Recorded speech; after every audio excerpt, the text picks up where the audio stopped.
So if you've ever been doom scrolling on TikTok or YouTube, chances are you're probably seeing passport bros or just regular solo travelers doing backflips into waterfalls or having an espresso in Lisbon or showing how they pick up Latinas in the club. You either think, wow, that looks amazing, or hard pass.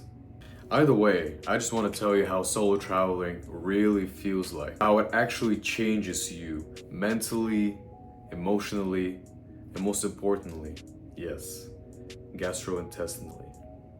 The first time you travel alone, it might seem a little awkward. Hyper aware of everything, people, what they think of you, safety, is it okay for me to be here? And being alone with your thoughts.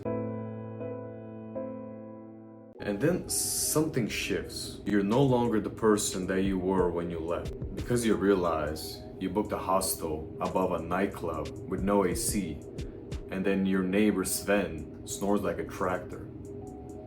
Goddamn Sven. But somehow, you adapt, you grow, you change. You become a new man with sweaty armpits because you ran out of deodorant on week 2.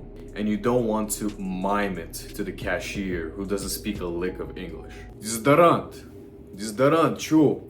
Есть у вас? Пропахнуло, алло. You miss a train, you get lost. People stare at you weird. The first time it throws you off, you panic. Whoa, so many eyes. But the 5th time, now that's good old character development. So eventually, you stop panicking and you start problem solving.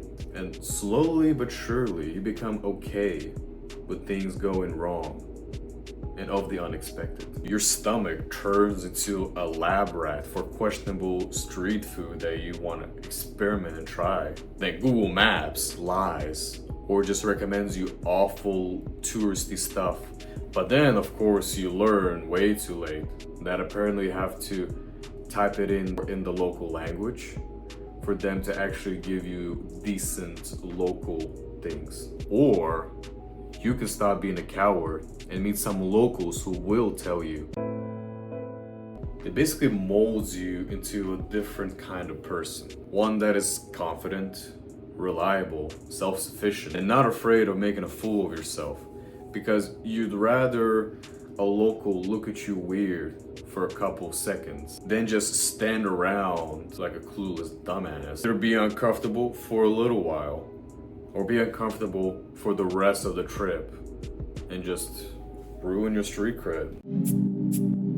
It forces you to start doing things that used to scare you, such as eating alone, scrolling on your phone pretending like you got something important to do there, but really you're just checking the weather app for like the 10th time. Or the scariest thing of all, and asking for directions without rehearsing it like 10 times before. ¿Dónde está el baño? ¿Dónde está el baño?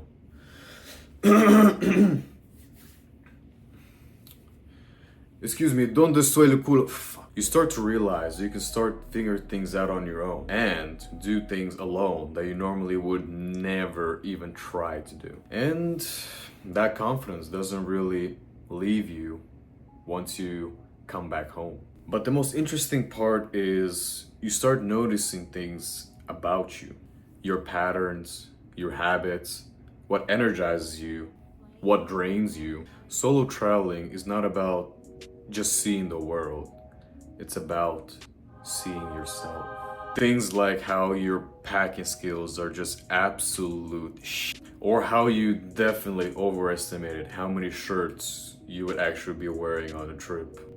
So many shirts. And also, you meet people from all around the world, especially if you stay in a hostel. And honestly, take it from me, hostels get a very bad rap, but a lot of them are actually very nice. And they provide you a lot of different activities and food and the ability to meet people, as opposed to staying in an Airbnb alone like a loser. Now, of course, if you're staying in a hostel and you don't want to share a room with like 10, 4, 20 people, then a lot of hostels actually offer a private room that you can stay at.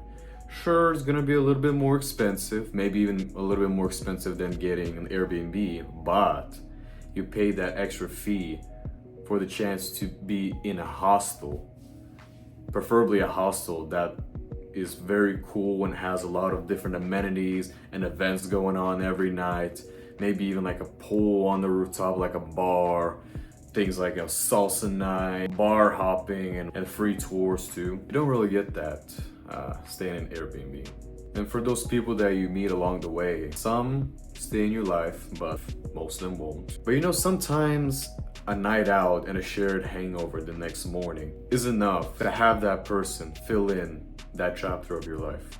You know how it is. Back home, it's all about goals, hustling. You got work, side hustles, family, who needs that? Relationships, and the best part, situationships, am I right? Yeah, everybody likes those. But out here, you start enjoying the little things. A random alleyway with live music, or just a casual stabbing. A food stand you get food poisoning from, because why not? And maybe even a dog that just follows you around because you were just nice to it. And you start living a little slower and appreciating more. And you don't have somebody traveling with you that could just ruin the vibe or make you do things that you don't want because democracy said, hey, the group is gonna go do that thing. And who doesn't like democracy, am I right, guys? The thing is, you call the shots. Fast-paced, slow-paced, bougie, broke. It's your world. You're the game maker, and you're living in it.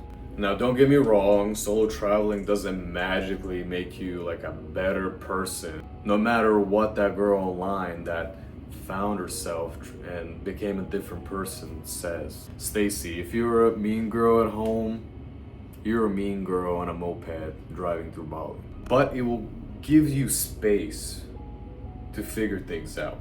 One missed flight here, one questionable hostel breakfast here, one girl who pretends she likes you for your personality when really she just wants a piece of you, preferably one of your organs.